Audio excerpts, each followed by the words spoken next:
Hello everyone, this is Abhishek Rai and I welcome you all to your favorite YouTube channel Rai educational channel पे आप सभी भाई बंधुओं का हार्दिक स्वागत है। मित्रों, आज के मॉर्निंग सेशन में आज के प्रमुख अखबारों से कई इंपॉर्टेंट न्यूज़ अपडेट को हम लोग क्लियर करेंगे और कवर भी करेंगे, जिनमें प्रमुखता से 68,500 में नियुक्ति पत्र और काउंसलिंग के संदर्भ में हम थोड़ी सी विशेष चर्चा करेंगे। तो 68,500 विशेष काउंसलिंग शुरू, कई जिले में बांटे गए नियुक्ति पत्र। आयोग की व्यवस्था में फंसा पीसीएस 2018 का रिजल्ट। सीटेट के समय सारणी में बदलाव। टीजीटी परीक्षा में 64% रही उपस्थिति। और भी कई इंपॉर्टेंट न्यूज़ जैसे लोकसभा चुनाव का ऐलान के संदर्भ में भी कुछ इंपॉर्टेंट अपडेट है और कई इंपॉर्टेंट न्यूज़ भी हम लोग इसमें कवर करेंगे। तो देर न करते वीडियो शुरू करते हैं। वीडियो मैक्सिमम से मैक्सिमम शेयर करिएगा, वीडियो लास्ट तक देखिएगा और अपना प्यार देते रहिएगा चैनल को। तो चलिए वीडियो शुरू करते हैं। तो ऑथेंटिकेशन की चर्चा में वही न्यूज़पेपर है हमारा, अमर उजाला का न्यूज़पेपर है और शनिवार 9 मार्च 2019 प्रयागराज से प्रकाशित होती है खबर। तो यहाँ पे कि ये न्यूज़ है यहाँ पे कि कॉलेजों को पीएचडी छात्रों को मिला जीवन बीमा। ईवीवी यानी इलाहाबाद विश्वविद्यालय कार्य परिषद की बैठक में लिए गए कई महत्वपूर्ण निर्णय। पीएचडी प्रवेश में लिखित परीक्षा के 70 और इंटरव्यू के 30% भारांक जुड़ेंगे। और अनियमितता में फंसे पूर्व परीक्षा नियंत्रक प्रोफेसर एच.एस. उपाध्याय। और ईवीवी में 558 शिक्षकों की भर्ती का विज्ञापन जारी हो चुका है। और कार्य परिषद की बैठक में यह भी तय किया गया कि 200 पॉइंट रोस्टर के तहत शिक्षक भर्ती के लिए जल्द ही इलाहाबाद विश्वविद्यालय की ओर से विज्ञापन जारी किया जाएगा। यह भी तय हुआ है कि यूजीसी के दिशा निर्देश के अनुसार 200 पॉइंट रोस्टर आरक्षण रोस्टर के तहत भर्ती होगी। बैठक के तुरंत बाद शिक्षक भर्ती की रूपरेखा तैयार हुई और देर रात 558 पदों के लिए विज्ञापन जारी कर दिया गया। इनमें प्रोफेसर के 66, एसोसिएट प्रोफेसर के 156 और असिस्टेंट प्रोफेसर के 336 पद शामिल हैं। तो जितने मित्र पीएचडी के किए हुए हैं उनके लिए बहुत बड़ा मौका है यहाँ पे। आगे बातचीत करते हैं। और टीजीटी में 64% रही उपस्थिति। पहले दिन टीजीटी हिंदी, गणित, सामाजिक विज्ञान सहित 8 विषयों की हुई परीक्षा। और उत्तर प्रदेश माध्यमिक शिक्षा सेवा चयन बोर्ड की टीजीटी परीक्षा प्रदेश के 307 केंद्रों पर शुक्रवार को दोपालियों में हुई। 3 वर्ष बाद हुई टीजीटी परीक्षा में पूरे प्रदेश में लगभग 64% उपस्थिति रही। और प्रदेश के अलग अलग जिलों से मिली सूचना में पता चला कि लगभग 36% परीक्षार्थी टीजीटी परीक्षा में अनुपस्थित रहे। चयन बोर्ड के परीक्षा नियंत्रक नवल किशोर ने बताया कि पहले दिन 307 केंद्रों पर पहली पाली में 1.54 लाख अभ्यर्थियों की टीजीटी हिंदी, गणित, संगीत, गायन, कृषि परीक्षा हुई। दूसरी पाली में 304 केंद्रों पर 1.52 लाख परीक्षार्थियों की टीजीटी सामाजिक विज्ञान, उर्दू, संगीत, वादन, शारीरिक शिक्षा का परीक्षा हुआ। उन्होंने बताया कि प्रदेश भर में परीक्षा के दौरान शांति बनी रही। तो कुछ लोग विज्ञान, अंग्रेजी सहित 8 विषयों की परीक्षा आज है। 300 केंद्रों पर लगभग 1.5 लाख अभ्यर्थी परीक्षा देंगे। अब बातचीत कर लेते हैं हम लोग 68,500 पुनर्मूल्यांकन का जो काउंसलिंग हुआ फिर नियुक्ति पत्र बांटा गया उसके संदर्भ में बातचीत करेंगे। तो 68,500 शिक्षक भर्ती काउंसलिंग शुरू, कई जिलों में बांटे नियुक्ति पत्र। प्रयागराज से यही न्यूज़पेपर है अमर उजाला का, उसके थ्रू ये न्यूज़ है अपडेट। 68,500 शिक्षक भर्ती के दूसरे रिजल्ट में चयनित अभ्यर्थियों को नियुक्ति देने की प्रक्रिया शुक्रवार को शुरू हो गई। प्रदेश के कई जिलों में काउंसलिंग कराकर नियुक्ति पत्र वितरित कर दिए गए हैं। जिन जिलों में अधिक अभ्यर्थी हैं वहाँ काउंसलिंग शनिवार को भी होगी।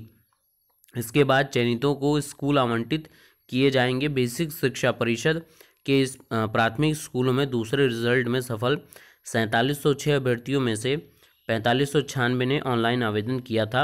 उन सभी को गुरुवार शाम को ही जिले भी आवंटित कर दिए गए। तो यहाँ पे 4700 में से 4596 ने ऑनलाइन आवेदन किया था, उन सभी को जिला आवंटन कर दिया गया है। बहरहाल आज भी है, 2 दिन का मौका दिया गया था 8 और 9 को, फिर जिला आवंटन के बाद नियुक्ति पत्र का प्रदान करने की बातचीत की जा रही थी। तो जैसा यहाँ पे मेंशन है कि सहायक भर्ती में काउंसलिंग शुरू हो चुकी है और 45,095 अभ्यर्थियों की नियुक्ति के लिए काउंसलिंग हो गई है। प्रदेश के सभी जिलों में आज काउंसलिंग पूरी होने के बाद जारी होगा नियुक्ति पत्र। और अभ्यर्थियों को जनपदवार सूची उपलब्ध करा दी गई है और उन्होंने बताया कि 9 मार्च को काउंसलिंग पूरी होने के बाद विद्यालयों का आवंटन करके बीए प्रदेश के सभी बीएसए की ओर से नियुक्ति पत्र जारी किया जाएगा। और प्रयागराज जिले में कुल 27 अभ्यर्थियों को काउंसलिंग के लिए बुलाया गया, जिसमें 23 अभ्यर्थियों ने चयन समिति के सामने उपस्थित होकर प्रमाण पत्रों की जांच करवाई। शेष 4 अभ्यर्थियों को अब 9 मार्च को काउंसलिंग में मौका दिया जाएगा। तो हर जगह के लिए आज इम्पॉर्टेंट है और आज भी काउंसलिंग की डेट मेंशन की गई है। तो आज भी जो अभ्यर्थी बच्चे कुछ हैं वो भी अपनी जाकर आज काउंसलिंग परिपूर्ण करा लें और नियुक्ति पत्र प्राप्त करें। चलिए अगले न्यूज़ की तरफ चलते हैं। तो आयोग की व्यस्तता में फंसा पीसीएस का रिजल्ट। उत्तर प्रदेश लोक सेवा आयोग यूपीपीएससी की व्यस्तता में पीसीएस 2018 के प्रारंभिक परीक्षा का परिणाम फंस गया है।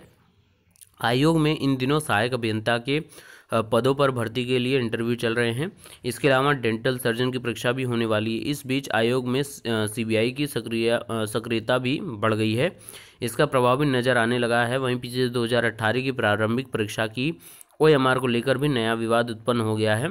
आयोग ने फरवरी के आखिरी सप्ताह में पीसीएस 2018 की प्रारंभिक परीक्षा परिणाम घोषित करने की तैयारी की थी। पीसीएस प्रारंभिक परीक्षा और एसीएफ आरओएफ प्रारंभिक परीक्षा साल 28 अक्टूबर को 29 जिलों में 1381 केंद्रों पर आयोजित की गई थी। पीसीएस के 831 पदों और एसीएफ और आरएएफओ के 92 पदों के लिए 6,35,844 अभ्यर्थियों ने आवेदन किए थे और इनमें से 62.42% परीक्षार्थी परीक्षा में शामिल हुए थे। प्रारंभिक परीक्षा के उत्तर कुंजी जारी किए जाने और उस पर आई आपत्तियों के निस्तारण की प्रक्रिया भी काफ़ी पहले पूरी हो चुकी है।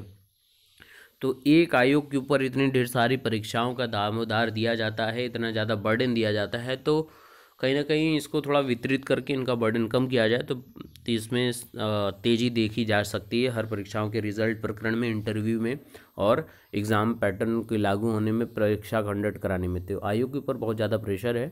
तो जल्दी उम्मीद करते हैं कि पीसीएस 2018 प्रारंभिक का रिज़ल्ट जल्द अनाउंस हो जाए। ये न्यूज़ सीटेट के संदर्भ में। वैसे सीटेट का अनाउंसमेंट तो मैंने अलग से वीडियो के थ्रू कर दिया था कि सीटेट 2019 का जो फॉर्म फिलअप करने का है उसमें डेट चेंज हो गई है। 5 तारीख लास्ट डेट थी लेकिन उसको बढ़ा के 12 तारीख कर दिया गया। तो ये न्यूज़पेपर के थ्रू सारी विज्ञप्ति को क्लियर कर दिया गया है। और इसमें देख लीजिए ऑनलाइन आवेदन जमा करने के लिए 12 मार्च 2019 मंगलवार तक का समय दिया गया है और आपको पेमेंट करने का जो भी है वो 15 मार्च तक सारा चीज़ करने के दे दिया गया है। और इसका जो एग्ज़ाम है, परीक्षा की तिथि आपकी 7 जुलाई 2019 को ही तय की गई है, तय समय पर ही होगी। तो यही बताना था, एग्ज़ाम जो पैटर्न चेंज हुआ है या इसका डेट जो चेंज हुई है फॉर्म फिलअप करने की, तो वो एक इम्पॉर्टेंट अपडेट है। जो लोग अभी तक नहीं भर पाए हैं सीटेट का फॉर्म वो फिलअप ज़रूर कर लें। लोकसभा चुनाव की तैयारी पूरी, सिर्फ घोषणा बाकी है। शनिवार या सोमवार को आ सकती है तारीखें। और देश में होने वाले जा रहे आम चुनाव की सभी तैयारियां पूरी हो चुकी हैं। चुनाव आयोग अब किसी भी वक्त लोकसभा चुनाव के तारीखों की घोषणा कर सकता है। उम्मीद है कि शनिवार दोपहर या देर शाम तक चुनावी बिगुल फूंका जा सकता है। हालांकि सूत्र बता रहे हैं कि अभी कुछ तैयारियां बाकी हैं, इसलिए घोषणा सोमवार को भी हो सकती है। चुनाव को ध्यान में रखते हुए चुनाव आयोग अपनी सभी महत्वपूर्ण बैठकें पूरी कर गृह मंत्रालय के साथ भी सुरक्षा और लॉजिस्टिक पर सलाह कर चुका है। 3 जून के मौजूदा सरकार का कार्यकाल जो है वो खत्म हो रहा है 3 जून को। सूत्रों के अनुसार देश में 543 लोकसभा सीटों के लिए 10 लाख पोलिंग स्टेशनों पर आवश्यक इलेक्ट्रॉनिक वोटिंग मशीन और पेपर ट्रेल मशीन भेजी जानी है। इस बात को ध्यान में रखते हुए कि अप्रैल और मई में 8 चरणों में चुनाव कराए जा सकते हैं। मई के तीसरे हफ्ते में वोटों की गिनती होगी और पहले चरण के लिए अधिसूचना मार्च के आखिरी तक जारी हो सकती है और मतदान अप्रैल के पहले सप्ताह में होने की संभावना है। तो ये इम्पोर्टेंट है, मार्च लास्ट तक आपको कुछ ना कुछ यहाँ पे सुनने को मिल सकता है लोकसभा चुनाव से रिलेटेड। चलिए आगे चलते हैं। यहाँ पे ये न्यूज़ है कि जिला पंचायत के विद्यालयों में सेवानिवृत्ति आयु 62 वर्ष कर दी गई है। हाईकोर्ट ने जिला पंचायत द्वारा संचालित विद्यालयों में शिक्षकों को सेवानिवृत्ति 62 वर्ष करने के साथ ही उनको सत्र लाभ पाने का भी हकदार माना है। माहिमा कन्या उच्चतर माध्यमिक विद्यालय की अध्यापिका जाकिया बानो की याचिका पर आदेश न्यायमूर्ति अश्विनी कुमार मिश्र ने दिया है।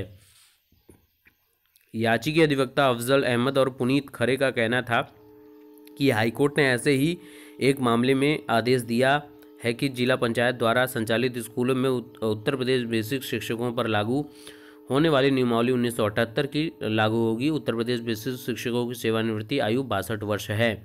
कोर्ट ने उषा बुनकर बनाम general officer commanding in chief के मामले में भी ऐसा ही आदेश दिया है। कोर्ट ने याचिकाकर्ता को 1978 की नियमावली के अनुसार सेवानिवृत्ति और अन्य परिणाम लाभ देने पर 2 माह में निर्णय लेने को कहा है।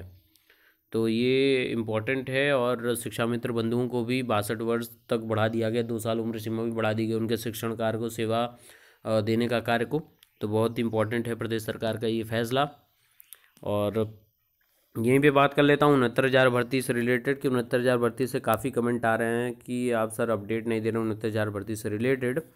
तो बता दो मित्रों कि 69,000 भर्ती से रिलेटेड जो भी अपडेट आप लोगों को चैनल्स में मिलते हैं तो वो मुझे लगता है मोर देन सफिशिएंट है। अगर आप उनसे संतुष्ट हैं तो ही आप तो देखते हैं उनको, व्यूज़ वहाँ पे देखते हैं तो काफ़ी अच्छे उनके व्यूज़ रहते हैं, मतलब काफ़ी ज़्यादा संख्या में लोग देखते हैं, लोग परेशान हैं। तो एक सभी से यही सविनय निवेदन यही है, विनम्र निवेदन है, हाथ जोड़कर निवेदन है बंधुओं कि अपनी पढ़ाइयों पर भी ध्यान रखें। जो भी लीगल टीम या ऑथेंटिकेट मुझे न्यूज़ सोर्स पता चलेगी आपको बताऊंगा। मेरा ना देने के कारण यही है एक पीछे कि मुझे कोई भी लीगल अपडेट नहीं मिलती है। मैं ये अपडेट नहीं मानता हूँ कि आज एक नया कोर्ट अपडेट हो गया है कोर्ट। मैं देखता हूँ लोग परेशान हो जाते हैं उन सब चीज़ों से, तो क्या मतलब उन सब चीज़ें देने का। मैं आपको मोटिवेट करता हूँ, मोटिवेशनल वीडियोस देता हूँ, तो उसके विपक्ष में तो कोई बात करने वाला नहीं हूँ। ओके, तो पढ़िए हमारे साथ। सीटेट की पूरी प्रिपरेशन चल रही है, वनडे एग्ज़ाम की भी हमने बिगुल बजा दी है। तो जो एग्ज़ाम की आपको प्रिपरेशन करनी है आप हमसे जुड़ जाइए, प्रिपेयर करते रहिए और जो भी अपडेट आती रहे तो बीच बीच में मैं देता रहूँगा, ठीक है। तो परेशान बिल्कुल मत होइए, जुड़े रहिए हमसे और पढ़ते रहिए, पढ़ाते रहिए, भारत को आगे बढ़ाते रहिए। जो भी आपकी प्रश्न हो, व्यक्तिगत प्रश्न हो, कमेंट कर दिया करिए, ताकि मैं आप देखते होंगे मैं कई बार वीडियोस लेके आता हूँ, कमेंट्स को आपके डायरेक्ट कमेंट को टैग करता हूँ उसमें और आपके वहीं पे जवाब दे देता हूँ। तो ज़रूर अपने प्रश्न पूछा करिए। तो stay tune on Raj education, stay blessed and stay motivated, keep sharing and keep smiling. जय हिंद, जय Bharat, God bless you all, thank you so much.